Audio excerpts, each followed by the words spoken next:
भगवान कृष्ण की लीलाएं तो अपरंपार हैं। जैसी लीला वैसा नाम। मनमोहन, गोपाल, मुरलीधर, मदन मोहन, माखन चोर, केशव, श्याम और ना जाने कितने ही नाम।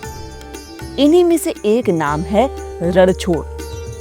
भगवान कृष्ण को रणछोड़ इसलिए कहा गया क्योंकि उन्होंने एक बार युद्ध भूमि छोड़ दी थी, यानी युद्ध के दौरान युद्ध समाप्त होने से पहले ही रणभूमि से भाग गए थे।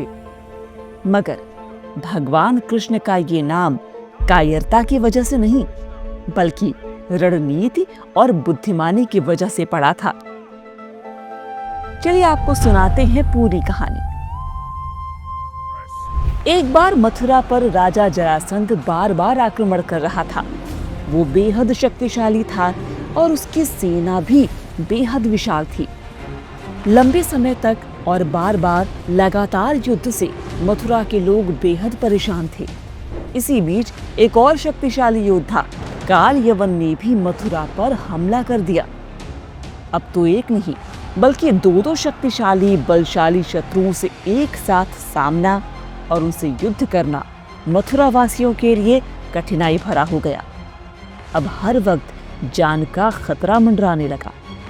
ऐसी विपरीत परिस्थितियों से निपटने के लिए कान्हा जी ने एक युक्ति सोची, जिसमें ध्यान रखा तो सिर्फ इस बात का कि मथुरा वासियों के जीवन में फिर से सुख चैन लौट आए। श्री कृष्ण समझ गए थे कि यदि वे युद्ध करते रहे तो जनता को भारी नुकसान होगा। इसलिए एक रणनीति के तहत वे काल यवन को युद्ध भूमि से बेहद दूर ले गए। फिर वहां उसे एक गुफा में ले जाकर वहां सो रहे होनहार पराक्रमी राजा मुचुकुंद के पास पहुंचा दिया।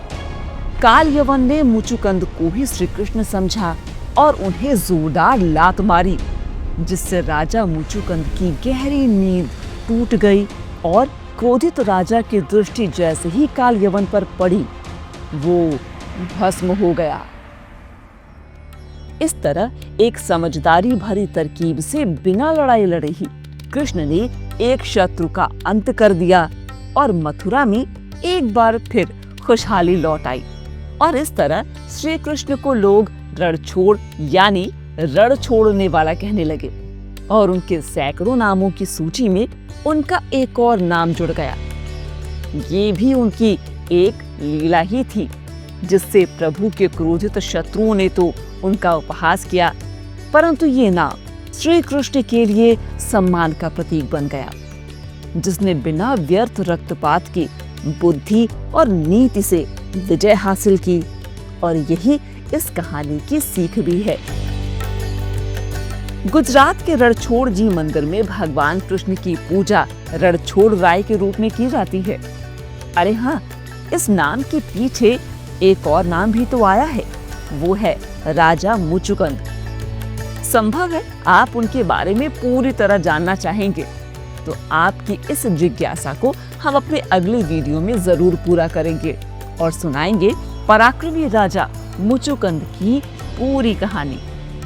मगर इसके लिए आपको ज़ूबी डूबी टून्स को अभी लाइक, शेयर और सब्सक्राइब करना होगा, जहां आपको मिलेंगी अनोखी अनसुनी पौराणिक कहानियां।